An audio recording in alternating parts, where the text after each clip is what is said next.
Hello, it's Jay here again, and welcome to another video.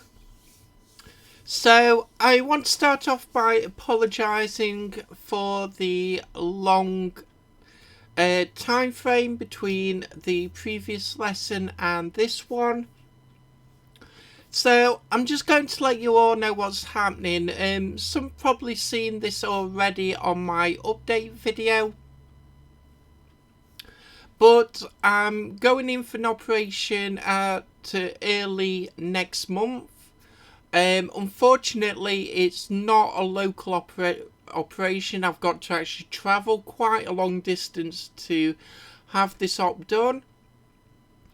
And with arranging all of that and general life stuff, I've just gotten behind with YouTube. So I have this project much further along, and what I do is just look over that project, and then I work out how I'm going to break things down into lessons, into bite-sized lessons for you. I've just not had time to do that, so we're just going to do some very simple things between now and obviously when I stop making videos while I have the operation. And we'll do some more interesting things when I come back afterwards.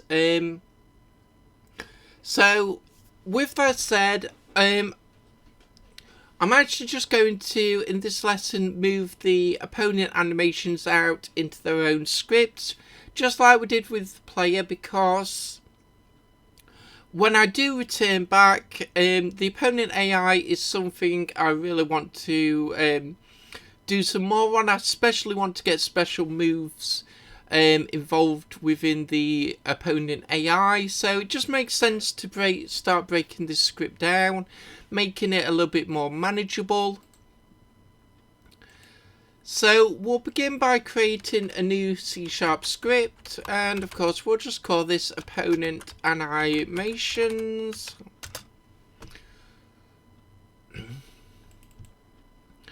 And we are going to do this slightly different to what we did for the player. I just think in this instance it suits the code we've already done much better, and it shows you a different way of doing things. So yeah, good choice all around to do it a tiny bit different. So I'll begin by just coming down the opponent AI until we find all the animations. And what we're going to do is actually just select all the animations. Let's do this all in one go. So we'll cut those, we'll paste those in to the opponent animation script. And all we're going to do now is change this to public.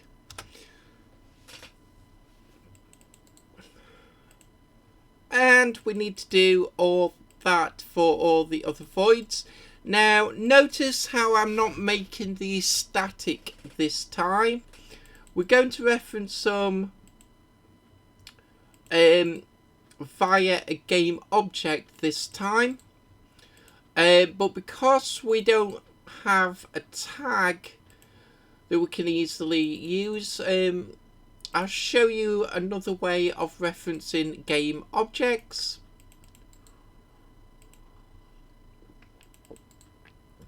But for now, let's get these just switched to public, and we'll fix the red errors for the animation line. So in the opponent AI, of course, we can just come up and change the animation component from private to public static. We will use static for this variable.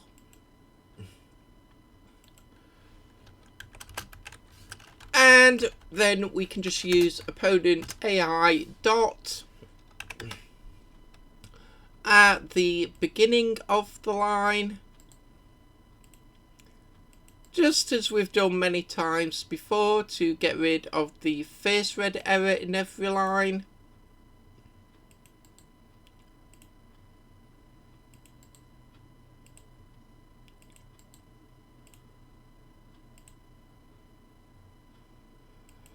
And we'll just keep going, not many more to do now. And then we worry about the animations themselves. Now, for obvious reasons, I don't want to make these static and then reference them, so we'll need a different way to reference them. So I think the easiest way to do this, will come to the top, and much like we did with the player, we'll create a private variable. We'll select the script opponent AI. We'll give this naming convention. I'm just going to use _OPP, short for opponent AI. Close that line off.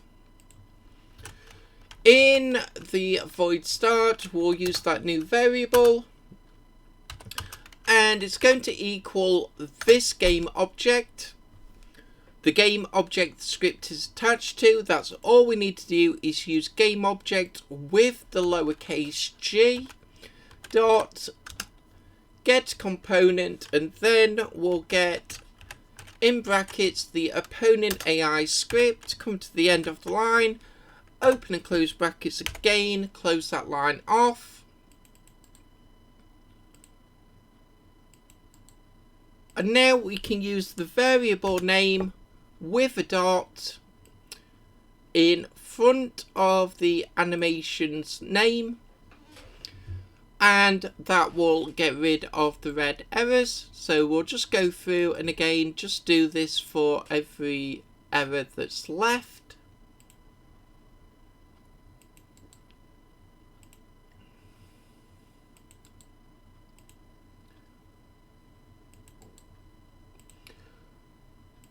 And not many more to go now.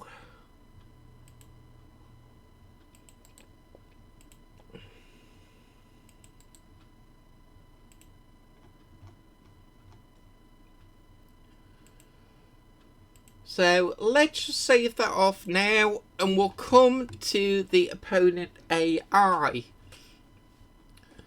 Now, because these aren't static,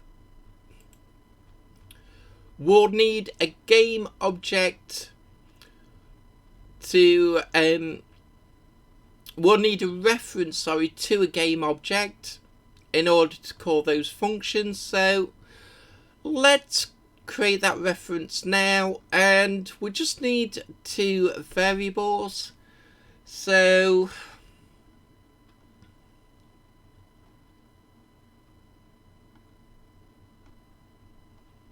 I'm just trying to think the best place to put these. I'll just put them here for now. So we'll use private game object underscore. Let's give this a name of current object. That will do.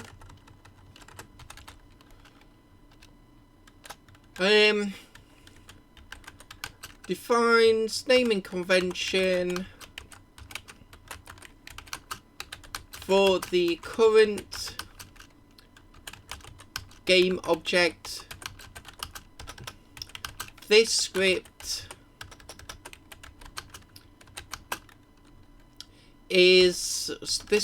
that's used is attached to,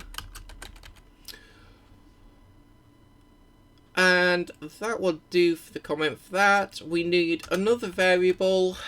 Again, we can use private. We want the opponent animation script, and then we need a naming convention. So I'm going to use the same one, underscore OPP, short for opponent AI, And then I'm just going to add script on to the end. Let's put that into the comments.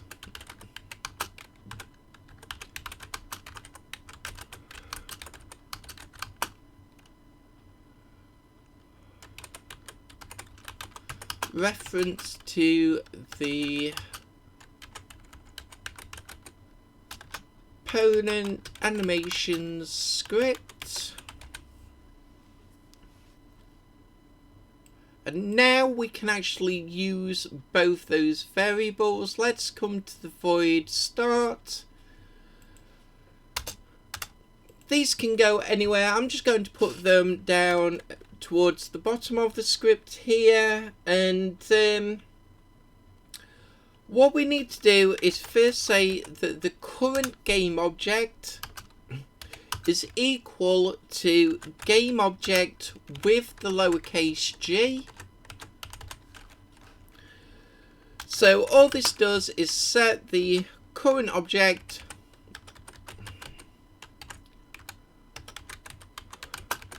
to equal the game object. I'll use this script is attached to. So whatever we attach this script to, that's the game object we want to reference. And then we can use underscore. We'll use the OPP-AI script this time, and we're going to say it's equal to the current object dot get component in brackets opponent animation script, come to the end, open and close brackets, close that line off. I'll just break this up for commenting. So we're just setting the variable to equal, and we couldn't have just use equal get component. When referencing a non-static variable, you need a game object reference, which is why we reference the current game object, which is the game object the script's attached to, and then we get the component and the animation script.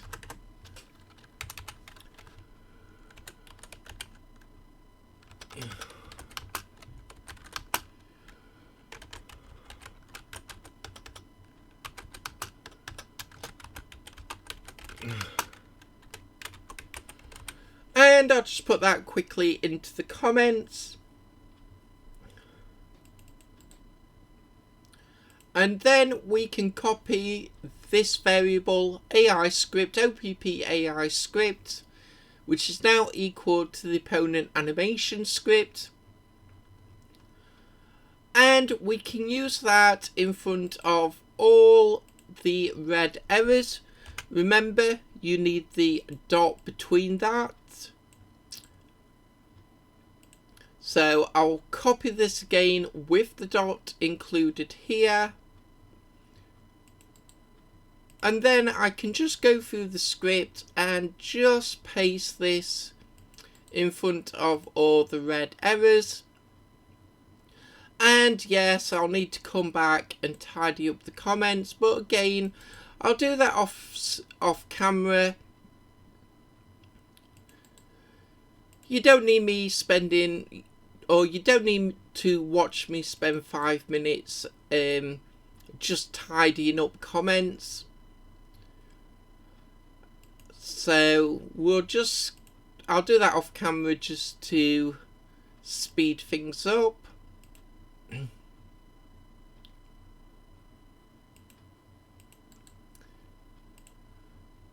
And let's have a look. So we're getting there now. We just need to keep going through.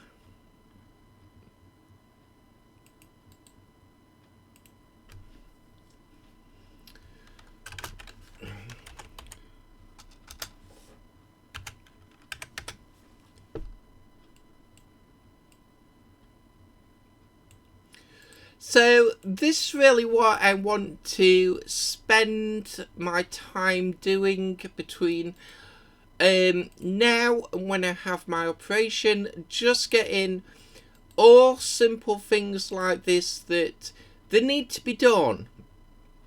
So it's a good opportunity for me to get them out of the way. And then once I've recovered and I'm back at home, we can really then dive in and do some more interesting things. So yeah, I mean, apologies. I mean, I know some of you probably still wish I'd done something a bit more interesting. I'm just trying to get lessons out for you. I just really want to get videos out, because I know there's going to be a period of time when I can't. There's going to be at least 2 to 3 weeks next month when I cannot get videos out. Could it be longer? It could be. I'm hoping not. If everything goes well, shouldn't be an issue. Hopefully I can get a video or two out at the beginning of the month and maybe a video or two out towards the end of the month.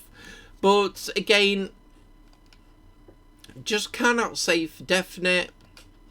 So anyway, I've just started the game up. I've still locked down the enemy AI for testing purposes, but as you can see, the idle animation is playing for the opponent as it should be. And yeah, you can see the animations working, so we can stop that there. And again, if we come back to the opponent animation scripts, I mean, again, these are quite simple videos, but we've removed a lot of code out of one script into another, just making, like I said, just making life easier for us. So let's end this video there. I hope you can all bear with me during this next difficult couple of months. I will try and do my best for you, and hopefully I can get back to some normal routine very shortly afterwards. So I wish you all the best. I'll see you next time, and until then, as always, bye for now.